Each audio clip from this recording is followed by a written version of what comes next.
Day 2 of the 8-stage Critérium du Dauphiné heads out onto the open roads of France today along the valleys of the Isère and the Rhône rivers, with a 21-year-old Australian, Luke Durbridge, proudly sporting the leader's yellow jersey. Yesterday, 21-year-old Luke Durbridge put his name on the cycling map with a win in the prologue. After taking an early lead, the Aussie held off the entire star-studded field, including time trial specialist Bradley Wiggins, who came up just 1 second short. Tour de France champion Cadel Evans clocked a solid time that keeps him within striking distance. But Andy Schleck's time trial woes continued as he lost almost 30 seconds in just 3.5 miles. Today, Luke Durbridge will proudly wear the yellow jersey as race leader on the opening road stage of the Critérium du Dauphiné. Next.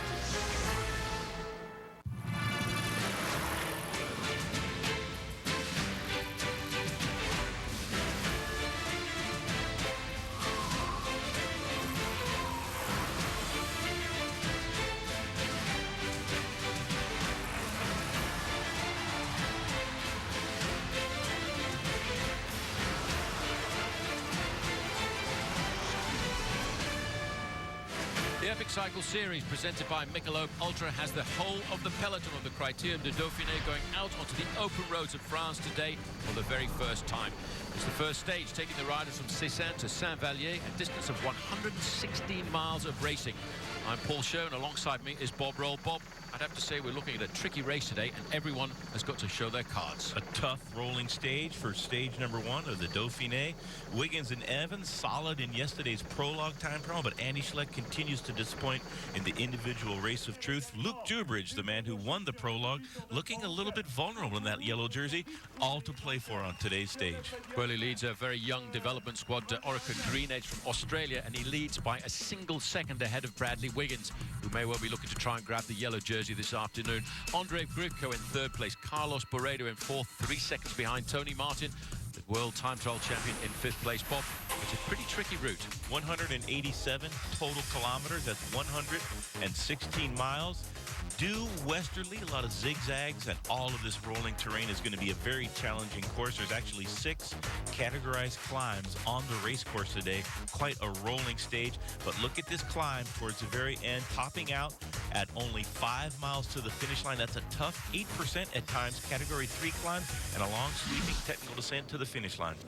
We go down to the live pictures here at 38 kilometers to go. This is a 6-man breakaway that formed after just 10 kilometers of the race. Giovanni Bernardo in the front there in the green jersey, the son of the team manager. Merkel Irizar of Radio Shack Nissan.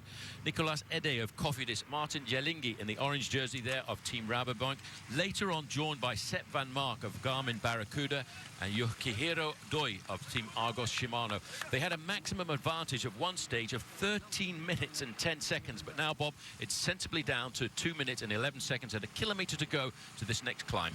Well, they had a big lead early in the stage, but it has come way down now, just over 2 minutes with 38 Ks to go.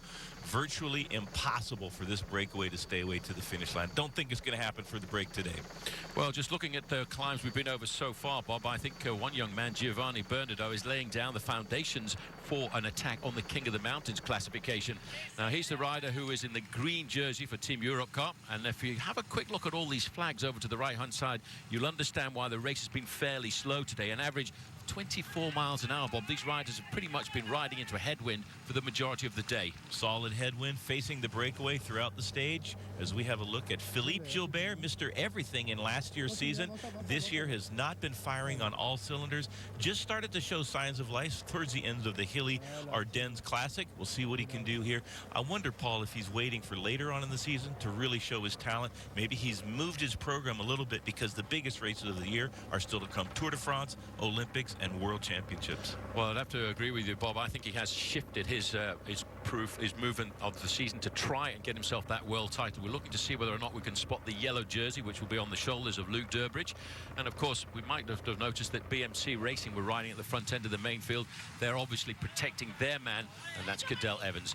500 meters to go, and watch out for the man in the green jersey. There he is, Giovanni Bernardo, just 23 years of age. This is the first time I've really seen him ride at this level in the sport. He got his contract into the Europcar team because of his dad's position, I think, as the team manager. Giovanni Bernardo getting maximum points in all of the climbs so far on the King of the Mountain competition. We'll see if he can go for a little sprint here. Another rider in the break, Nicolas Edet from the Kofidi squad. He's in the red jersey with the white stripes, just rotating to the front. He's been a King of the Mountain in a big stage race before in his career. Last year in the Tour of Turkey, he went out the overall winner of a stage, also King of the Mountains in the Tour of Austria last year. That is a very tough hilly race. So look for Nicolas Edet and your man, Giovanni Bernardo, fighting it out, at least in the early stages of the Dauphiné for the King of the Mountain jersey. Well, it's a very prestigious award. In fact, the winner of that competition last year was second overall in the Giro d'Italia this year. That, of course, Joaquim Rodriguez. There's the summit there, just around the corner. Ede is the rider sitting in second position, waiting to see if there's going to be any move there from the man in green. I don't think Bobby's going to get any challenge at all, but look how nervous he is. He's looking around to see if anybody's going to try to jump over him for the points there. Now, Giovanni Bernardo demonstrated early in the stage that he was motivated and focused on the King of the Mountain points. And in order for the breakaway to have any chance of success at all, they can't really attack each other this far from the finish line. They need to continue to work together. And if they started an all-out battle for the King of the Mountain points, that would disrupt the rhythm of the breakaway. So sensible riding for the men in the break. Well, Bob, you know, this race started way back in 1947. The Critérium du Dauphiné was sponsored by the local newspaper at the time, the Dauphiné Libéré, and it's always been an indicator of the guys who are going to ride well in the Tour de France. 1-1-1 there is Peric Fredrigo, the leader of FDJ. Look at the way that BMC Racing in the red and black jerseys are right at the front end of the main field. This is almost like the Tour de France last year. This is very similar to what we saw throughout last year's Tour de France, especially in the early stages of the Tour. Cadel Evans announcing his intentions early in the Dauphiné this year. There he is on the wheel of Philippe Gilbert. This is Jonasson. He's bringing bottles back up to his teammates up in the group there. But BMC, very focused, working hard at the front of the break race, keeping the breakaway honest. That gap just over 2 minutes with 36.7 kilometers to go to the finish, or about 23 miles. Yep. Now, people last year, Bob, just to look at this, these guys here have assumed the role of Cadel Evans as the leader of this bike race already. Now, he's had a good start to the season. Then he had a little bit of injury and illness. He's coming back to form now. He was criticised last year by riding so much at the front end of the Tour de France. It's, again, the same kind of attitude. Well, he did follow the wheels of his teammates throughout the first week of racing in last year's Tour de France, and obviously we know the success there. Cadel Evans was the winner. A little bit more of a disappointing season so far for Cadel Evans. He did win the Criterium International, but a long time ago, way back in March. And in the Tour of Romandy, where he won last year, it gave us an indication that he was ready for the Tour de France. He was way down in the standings, not nearly as quick in the Romandy. But now, he said himself that he's feeling a lot better, and he was ninth in the prologue yesterday. Well, as we join the leaders here again, that gap down to 2 minutes and 12 seconds. This is Giovanni Bernardo, and it's not Dad in the team car either, by the way, this afternoon. Just for a point of interest, I turned professional with Jean-René Bernardo way back in 1978, and in his first attempt at the Tour de France, Jean-René Bernardo, in fact, won himself or wore the yellow jersey of leadership. The main field now going right over the top. Bosen Hagen just going over the top here, Bob. He said to the Norwegian press, don't worry about me at the Tour de France this year, because for us, when Team Sky goes to the Tour de France, we're all for one man, and it's Bradley Wiggins, which is a strange statement for a man who won 2 stages of the Tour de France last year. Just on the shoulder of Danny Pate, getting some water bottles, and right in the front of the peloton there. Well, as the main field now starts to whip up the pacemaking, I wonder whether or not we'll see the showdown between Cadel Evans, Andy Schleck, and Brad Wiggins today.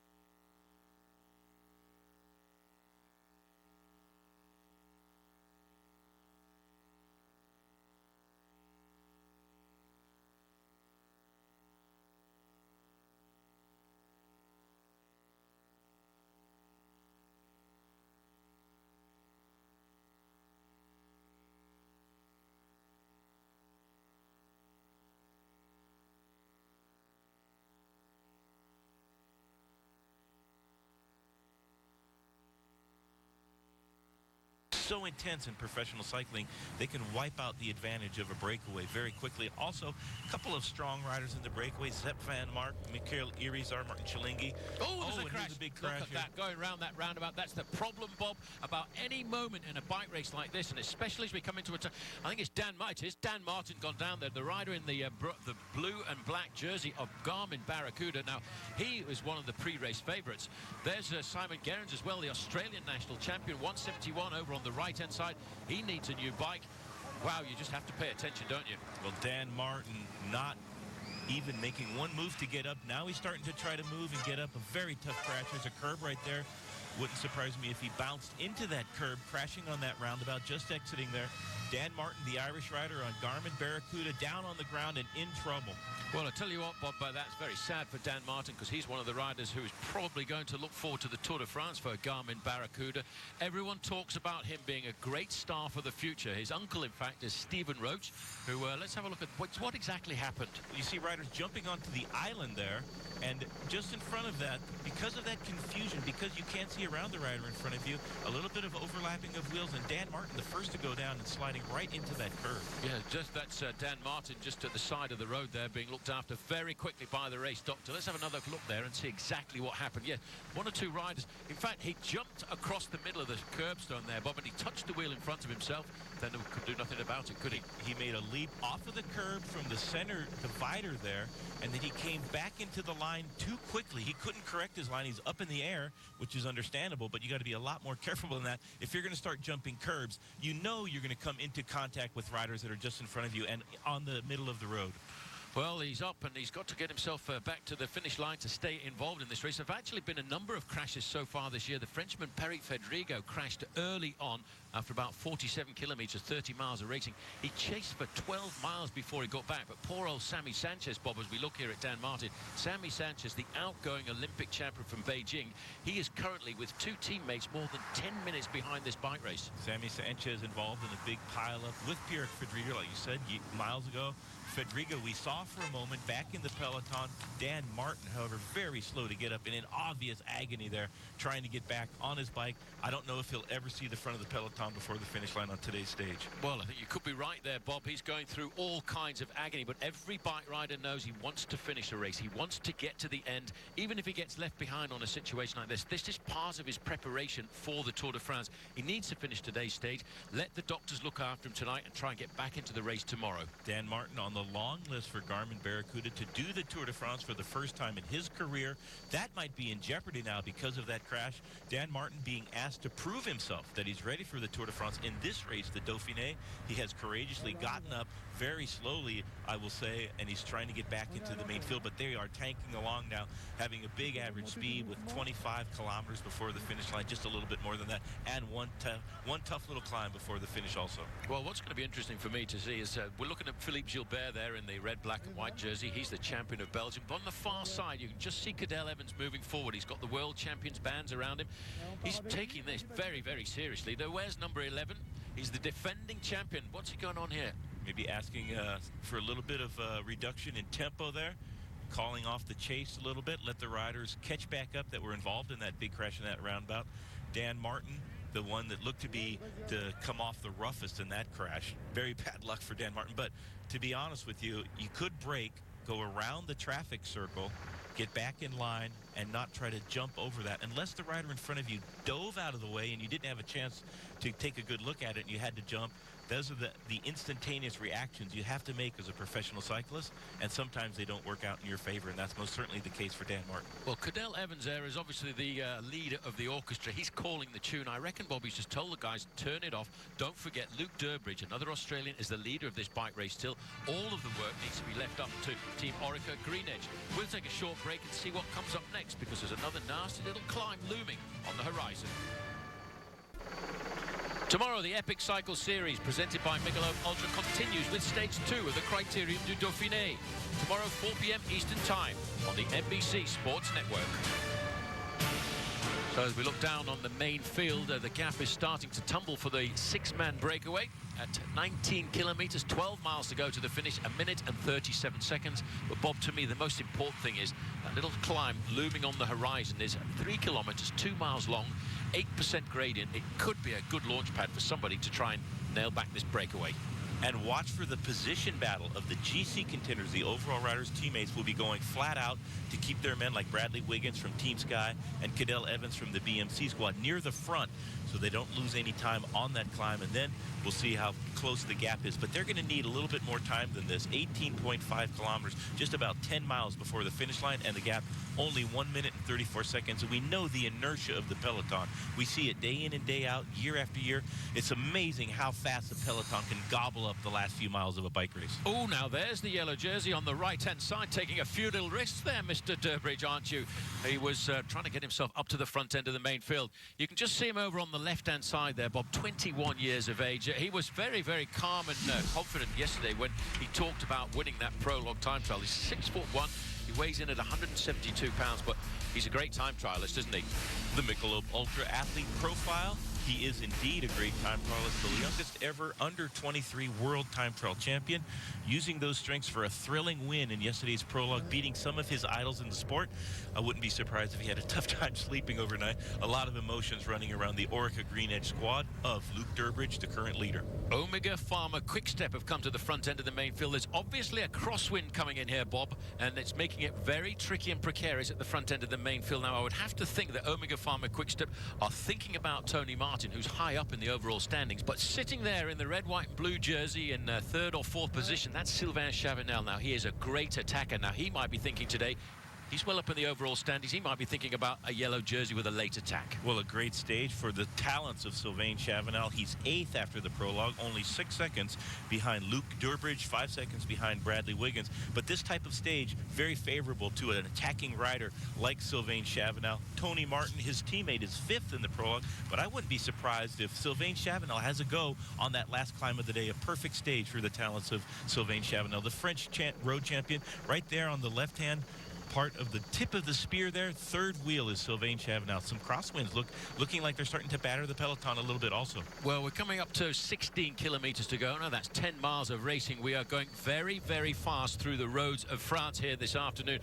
They've just stopped all the team cars there, Bob, on the left-hand side of the road. Now, that's an indication that the race referees believe this breakaway is going to get caught. They start to keep the gap nice and clear as we see the faces of these riders from Omega Pharma Quick-Step.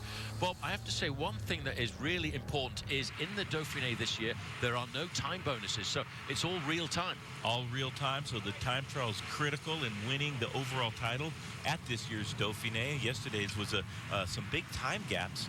Andy Schleck losing a worrying 30 seconds almost to the stage winner and 29 seconds to Bradley Wiggins. So a lot of work still to be done in the time trials for Andy Schleck. He does have another long one of 53 kilometers on stage 4. That's going to produce some big time gaps in this week's racing. Well, arrière du peloton that you can see there is the back end of the main field stretched out into a very, very long line.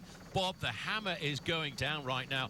All Luke Durbridge has to do is stay in contact with the main field here this afternoon, but he's only got a single-second advantage over Bradley Wiggins and only 3 seconds over Andre Grivko. It's going to be a massive battle, I think, here. Look at the speed of this main field. Quick-Step doing the damage right now. The teammates of Sylvain Chavanel and Tony Martin all over the front. We do have a few sprinters in the field. JJ Hayedo from Saxo Bank, if he's able to stay in the race after that last little climb. Lee Howard, of course, Orica Green Edge. John Degenkolb, winner of 2 stages in last year's edition of the Dauphiné, and announced to the world that he's one of the best sprinters in the business, is also in the field. The question is, can they stay in the peloton after such a hard day's racing with this one last steep little climb to come? Well, there's Luke Durbridge there in the yellow jersey, riding very sensibly. He's got his teammates at Orica Green Edge all up at the front looking after him. But the speed at the moment is unbelievable. To put it into perspective, this final climb of the day, the Côte de la Ciraison, is 9 kilometers to go, 6 miles. It's 3 kilometers long. 2 miles, Bob, at 8% in places. I don't think the sprinters are going to get over that today. Well, it is a perfect launch pad with those steep grades for one of the GC riders or perhaps one of the more attacking riders. It'll be very interesting to see how Philippe Gilbert does on a stage like today. When he's at his best form, today's stage would perfectly fit his talents, and he used that to win 24 bike races last year. No wins so far in 2012 for Philippe Gilbert, and he's being paid a king's ransom to race on the BMC squad, who also has Cadell Evans. Yep, we're looking looking now as we go through the small town of Albon, 1 minute and 10 seconds, and we are taking all kinds of risks in the peloton. There's the official time gap now, which is being given to the breakaway. I wonder if it's going to break their morale now. Once you get the team cars pulled out from behind a breakaway, you start to realize, yep, the writing is on the wall. We are more than likely about to get caught, which is why it appears to me the organization is disappearing from this group. And as they look over their shoulders, they wonder whether or not they will survive until the next climb of the day. So after this break, we'll be on that climb.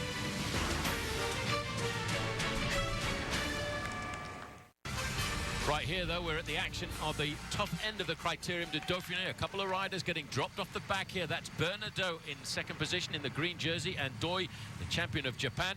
12 kilometers to go, 1 minute and 3 seconds. Ouch, that's hurting Giovanni Bernardo. And hurting this man maybe even more. Yukihiro Doi having a hard time, even on the flats, staying in the breakaway. He has been driving throughout the breakaway, so he can be excused in the final few miles of the race to be dropped.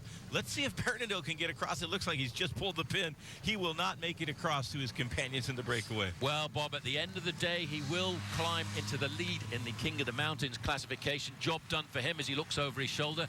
That is where we're going next on the horizon. About a couple of miles once we go through this next little town. Nice little turning, then right over the top. This is going to be a big showdown. 12 kilometers to go, 8 miles of racing, and look at the direction of the wind. You might just have seen those flags. It's right across the riders. So the survivors now, Irizar, Edet, Van Mark sitting on the back there for Garmin Barracuda, and the strongman of the breakaway, Jangeli. Jangeli, a great breakaway specialist. Omega Quickstep still on the front of the peloton. In the breakaway, Markel Irizar from the Radio Shack squad. He just celebrated his 9th anniversary of being cleared from cancer, and he's out on the open road. It's great to see Irizar in the breakaway, and he's become one of the strongest men in professional cycling after recovering from testicular cancer a number of years ago. Well, he's the rider at the front there in the black shoulders and the white jersey, wearing number 73, a Spanish rider on that squad of Radio Shack, looking over his shoulder. We've just gone past the banner indicating 2.9 kilometers, 2 miles to go to the climb, and these boys are wondering, will we survive a little bit longer? The gap now down to just 53 seconds. It's a very narrow road, this, Bob. I would think in the main field they're going to go like this, like a cat being chased by a dog, because, you know, for the moment, this is a narrow road. All the big leaders, the Wiggins, the Schlecks, the Evans, they'll want to be in the first 5 or 10 positions on this climb, because the descent is also quite tricky. Also some crosswinds blowing across the road before the climb, so the fight for position will be very interesting in the peloton, and that is going to close the gap right down. 52 seconds now, the advantage of the breakaway with about 7 miles to go. Well, that's the corner, the left-hand corner where the climb starts for the main field. I noticed the yellow jersey of Luke Durbridge was right up about 25th, 30th position. There's the sign, 2.9 kilometers to go, but these are hard climbs. It's an average gradient of just inside of 6%, but it starts off steep at 8%, and that's where we are now. Looks like Adet having a little bit of problems at the back of the breakaway. Here's the back of the peloton. You can see the damage being done. That's Andy Schleck, number 71. Now, this is not a good sign for the man who wants to win the Tour de France this year. Andy Schleck on a climb being dropped. 29 seconds lost in the prologue yesterday, and losing time now to the men in the front of the peloton. It has been a long time since we've seen Andy Schleck drop so early on a climb. I can't remember in my memory that's ever happened before that early on a climb. Andy Schleck in all kinds of trouble there. Number 71 being dropped from the peloton right now. Well, I can't believe it, Bob. This is not exactly the Galibier. This is not Alpe d'Huez, and all of a sudden Andy Schleck, who had hopes of winning the Tour de France this year, is being left behind. I mean, he's not even in the red zone. He can't stay in contact with the majority of the peloton. We have only 3 weeks to go before the Tour de France starts. You have to be in better form than that. And Andy Schleck, that is shocking to see him dropped already on what would be a reasonable stage. He would just plow over that in the Tour de France, usually if he was on his good form. But that's not happening so far for Andy Schleck this year. Well, a ride like that, he might not even get into the Radio Shack Nissan team for the Tour de France. Right now, Martin Jangeli, the rider in the orange jersey there, has just slipped back, but it's Merkel Irizar who takes up the move. He's gone forward now, and amazing to think the teammate of Andy Schleck is making the move on this climb. Markel Irizar putting in a big attack from the breakaway now, striking out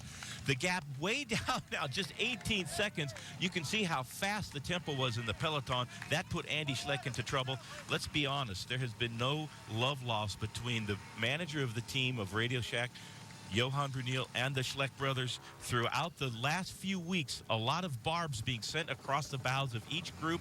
Andy Schleck looking behind him. I don't know. There's not very many riders being dropped already, so Andy Schleck looking around. That's not a good sign. Let's see if he can collect himself, get back onto the back of the breakaway. Here's the front, the peloton. Here's the front of the peloton being led still by the Omega Quickstep boys of Sylvain Chavanel. Well, Bob, look at it. I mean, in fact, Vincenzo Nibali said 80% of the Tour de France contenders are here at the Dauphiné. But when you see a man like this, Andy Schleck, in difficulty, you've got to ask yourself the question, will he even be at the Tour de France this year? The war of words. Johan Brunel said he talked about Andy Schleck and Frank Schleck in the press because he wanted to motivate them. He wanted to put a little knife into them to try and get them up to top form. It doesn't seem to be working, does it? Well, Andy Schleck himself countering, that's not the way he would go about reprimanding a rider. He wouldn't do it in the papers. He would have a meeting. Andy Schleck, Frank Schleck, they have not had a great season so far, and it continues to go worse for Andy Schleck. Frank Schleck, he has a little bit better form going into the last stage of the Tour in Luxembourg. He made the breakaway, wound up third overall in that, so signs of life from Frank Schleck, but continued bad news for Andy Schleck here in the Dauphiné. Well, it really is amazing. I tend to agree with Andy Schleck, though. I think you should keep your dirty washing at home and discuss it within the team rather than doing it in the press. However, this man, Marco Irizar, is doing a great ride. He won the Ruta del Sol last year for Radio Shack, and he's now got himself a 15 or so second advantage over the peloton, but they are going so hard. I think he's going to crest the top of the climb. There's the top of the climb, looks over his shoulder, going to get himself some maximum points. This is a move now coming from a Europe car. This is Pierre Rolland. Now, that's an interesting move too, because that's the guy who last year was the revelation for France in the Tour de France. Pierre Rolland, the man in the green jersey from the peloton, attacking as Markel Irizar gets maximum points over the top of the last climb. 8.5 kilometers to go, just over 5 miles of racing left. Here's the rest of the breakaway now being caught by Pierre Rolland. Good attack by Rolland here, and he won Alpe d'Huez last year in that category 3. No problem whatsoever for Rolland. Bang, and he goes right over the top there. I thought it was a little bit of a defensive move by him to try and take the points away for Giovanni Bernardo, but no, this is an actual move to try and get himself into a good position. This man rode exceptionally well last year, as you said, Bob. Yeah, he won the Alpe d'Huez, 10th overall on the GC, the white jersey, 25 years of age. He has got a future right in front of him, but this man must be asking himself loads and loads of questions. Vinokourov, number 21, he was very dominant at the Dauphiné last year, trying to ride himself back into form to possibly participate in the Tour de France. He must be a bit shocked to look round and see himself with Andy Schleck. Vinokourov also in trouble here. That looks like Hayden Ralston, the New Zealand rider on the Rabobank squad. He's number 76, just at the front of that group, trying to keep Andy Schleck nearby the peloton, but it's not working today for Andy Schleck. Boom! There goes a move by Rabobank, and straight across the gap there is the champion of Belgium. That, of course, Philippe Gilbert. This is the first time we've seen sign of life from Philippe Gilbert this year. Luis Leon Sanchez is the rider coming across from Rabobank. He's a great bike rider. We watched him in the Amgen Tour of California. He was the man responsible, as far as I'm concerned, for Robert Kessing winning at the top of Mount Baldy. Gilbert just sitting on the wheels, didn't rotate through, maybe defending the position of Cadel Evans, and that is Luis Leon Sanchez. He's had a great season so far. Stage wins in Romandy, stage wins in Paris-Nice, and right at the front of the affairs on today's stage. Cyril Gauthier now. This is a rider from Europe car now. Again, one of the revelations of the Tour de France for France last year. Now, France is starting to come right back to the top of the sport of professional cycling. There's obviously a plan here, a very serious plan. We just noticed Irizar around the corner there, but maybe 9 seconds the advantage. Just looking to see how long that road is stretched out in the peloton, taking all kind of risks. Now, this descent is why, Bob, the team leaders wanted to be near to the front.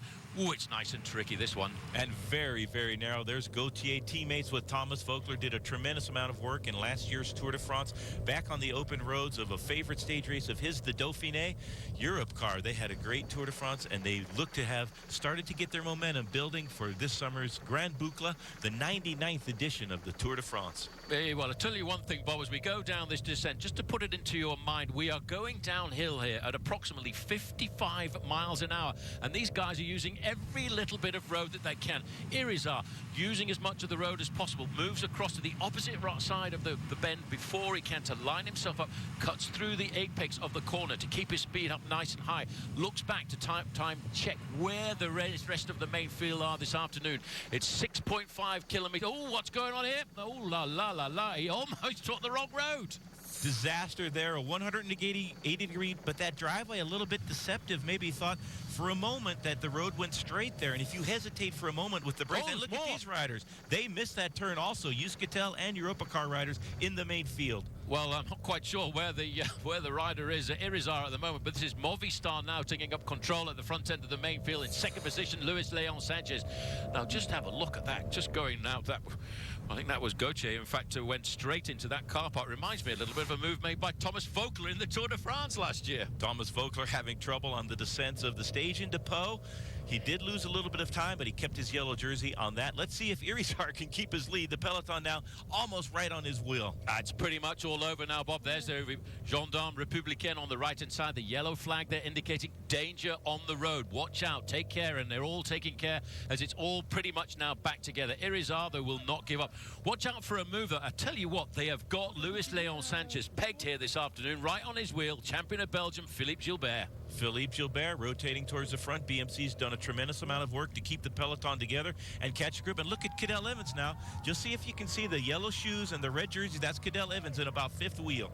Well, here we go. Again, I tell you what, this looks like Coppel, the rider from Sources, and he's also a young rider. He's from this region of France, Bob. Well, the region of the Dauphiné, I have to say. He's from Annemasse, just near Geneva. He's making the move now as we start to get an awful lot of action in the Critérium du Dauphiné today. At 4.6 kilometers to go, there's a little move off the front end of the peloton, and there's a lot more excitement to come.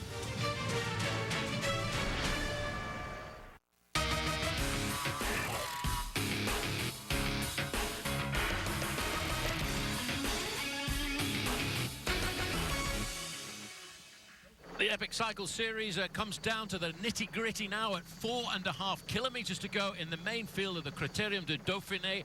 We are 2.5 miles to go to the finish, Bob. We've just about got 3 riders off the front end of the main field. This is André Kashekin. Jérôme Coppel is in the 3rd position there. Cadel Evans in the lime green shoes trying to get himself across the gap. It's all eyes down for a full house. And I just think I saw Richie Porte from the Sky team just on the front of the peloton in a desperate chase. 3 men off the front.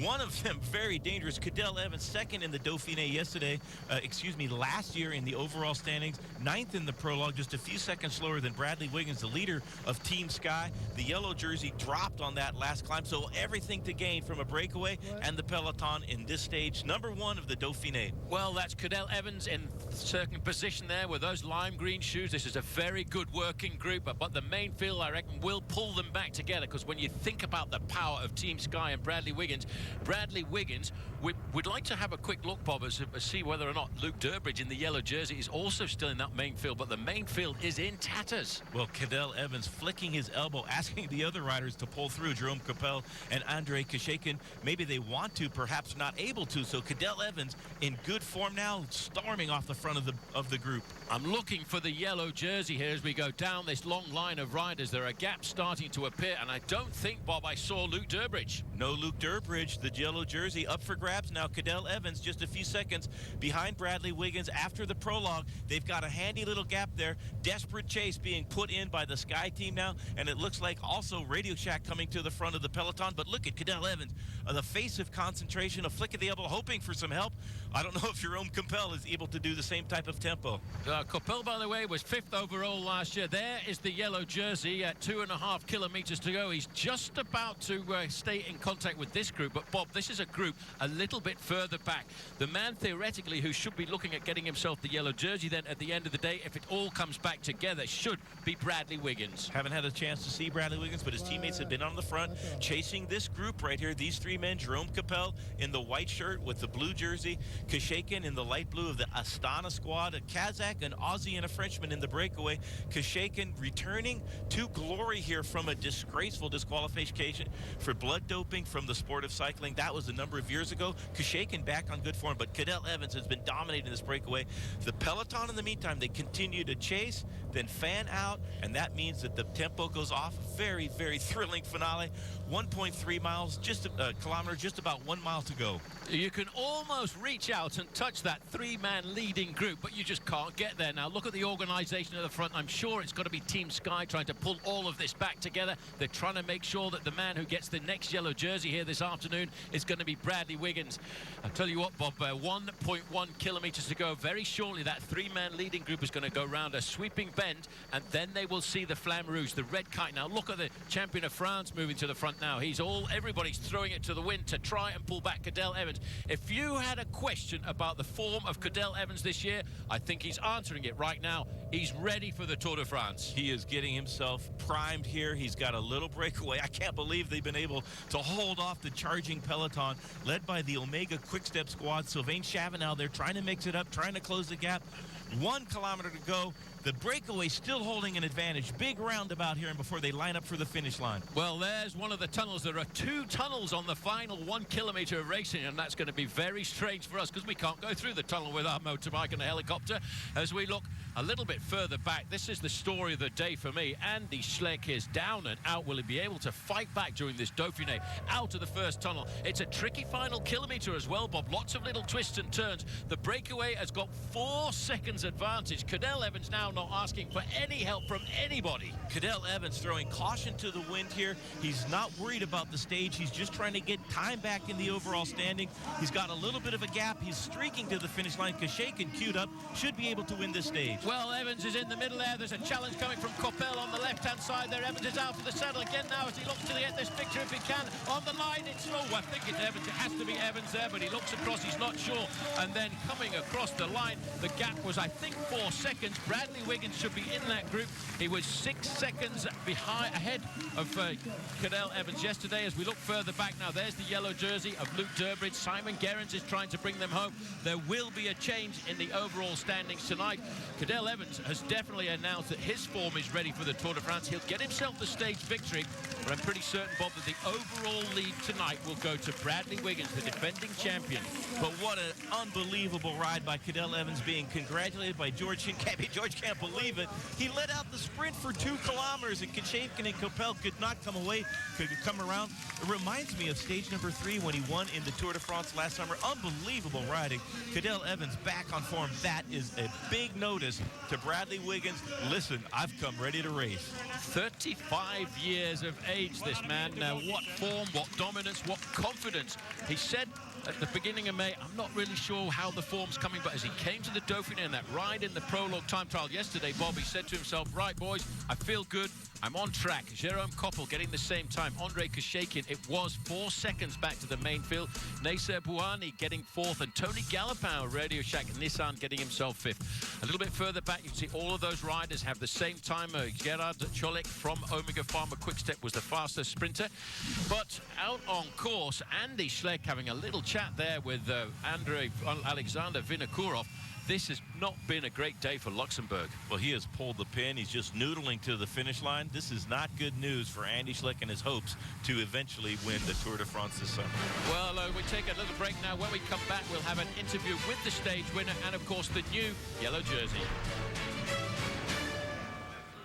As we look down on the River Rhone, just in the back, a long river of 800 kilometres. It must seem like an awful long way to the Tour de France for the man. Just on the left-hand side there with the dark glasses in about 4th or 5th row, Bob, Andy Schleck is losing a huge chunk of time, more than 3 minutes back. 3+ minutes to Andy Schleck on what should have been a pretty rudimentary climb to get over before the finish line. I wouldn't be surprised if the discord in the Radio Shack team between Andy Schleck and Johan Brunel is now starting to become obvious. Well, talk about psychological battles. We are facing up to a showdown this week, just as we will in the Tour de France. And the man who scored the first points is Cadel Evans, winning the stage in dramatic fashion. Beautiful display of pure power and desire by Evans. Show of force by Cadel reminds one of the exploits of Eddie Merckx and Bernard Hinault, and should put the fear of God in all of his rivals, especially that man from England, Bradley Wiggins. Well, I wonder what Wiggins thought about that cheeky little move down towards the end by the Australian. That's why today we've got to give our road ID ride of the day, Bob, to none other than Cadel Evans. Maybe ride of the decade. He goes off the front, doesn't ask his breakaway companions for any help whatsoever, and then smokes them in the sprint. This is a great show of force by Cadel Evans, the Australian defending Tour de France champion. I don't think anybody would dispute today's road ID ride of the day onto the shoulders of Cadel Evans, and we got round the back to speak to him to find out why he attacked. Yeah, it was a bit of a technical descent and quite narrow, and I saw an opportunity there when there was a little group in the peloton, and sometimes you see these opportunities and you have to try something, and I rode a lot to help keep distance from the peloton, and that wasn't normally favourable for the finish, but I took good speed out of the corner and carried it to the line, which it shows that the work I've been doing is good, but we've still got a lot of work to do and some improvements to make before we get to the tour. But honestly, did you have a victory in mind this morning when you took off? Oh, you always. I'm a racer. I like to race, but certainly a lot of things had to go my way today. But sometimes you make things go your way, and you search for the opportunities. And it wasn't my objective of the day. Wasn't win or nothing. But of course you have to try something somewhere. Well, Bob, a couple of years ago they used to say until he won the World Championships, this was a man who never attacked. Well, that's a different story, a different rider. You make a good point there. I think he got the monkey off his back by winning the world title that was denied him for many years as a mountain bike racer, and Cadel Evans is a man to be reckoned with. Well, this is the man he will reckon with later on in the week in a long 53.5-kilometre individual time trial. The new leader of the Critérium du Dauphiné this afternoon, the winner last year, Bradley Wiggins. Just a 1 second advantage over Cadel Evans. But the overnight leader, Luke Durbridge, dropped on that last climb. So Bradley Wiggins inherits the yellow jersey, but a very slim margin over Cadel Evans. Well, he rode exceptionally well. He now does lead this race by 1 second ahead of Cadel Evans. Grifko moves down into third place. Carlo Barredo is always a threat there in fourth at 2 seconds. Tony Martin in fifth place. A little bit further down, Sylvain Chavanel, to me, is always a danger in seventh place. Jérôme Coppel moves up into eighth place. Edward Bosenhagen of Team Sky Pro Cycling is in 10th place overall. Oh, my goodness me. 3 minutes, 34 seconds behind for Andy Schleck from Radio Shack. We've never seen Andy ride so poorly this close to the Tour de France. Well, I wonder what Bradley Wiggins has got to say for himself about his ride into the yellow jersey. Whatever the date and how, even if it's early in a stage race, I suppose it's the satisfaction to have the jersey on your shoulders or not.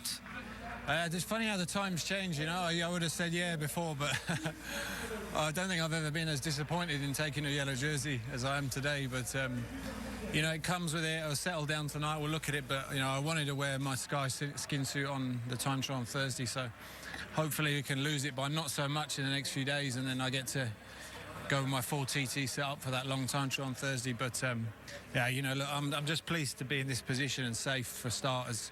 And I think it's just a sign of how far we've come now. But we get to control it anyway today, because Green Edge didn't really want to control it, so we ended up riding with BMC, so we took the responsibility anyway. So yeah. But it was a very surprising stage. We weren't really expecting a guy like Cadel Evans to win it, or Andy Schleck to be dropped behind. Yeah, I don't know. It was a sort of strange run-in, really. The climb, we went up so fast, and then those guys went away on the descent, and there's a couple of crashes and things, and we sort of just see them hovering there, and then they stayed away. So, it was just one of those stages, really, yeah. I'll tell you what, Bob, losing the jersey sounds a bit radical. It does sound radical, but Bradley Wiggins very meticulous about his setup for the time trial, including the special one-piece skin suit that he wears. He leaves nothing to chance, not even the yellow jersey. Well, that's a story we will follow tomorrow, because don't forget, the Epic Cycle Series presented by Michelob Ultra continues with Stage 2 of the Critérium du Dauphiné. Tomorrow at 4 p.m. Eastern Time, right here on the NBC Sports Network. And coverage of Game 3 of the Stanley Cup Final begins tonight, 7:30 p.m. Eastern. For a full schedule of our coverage, log on to our website at nbcsports.com. Until tomorrow night, on behalf of Bob Roll, I'm Paul Sherwin saying goodbye.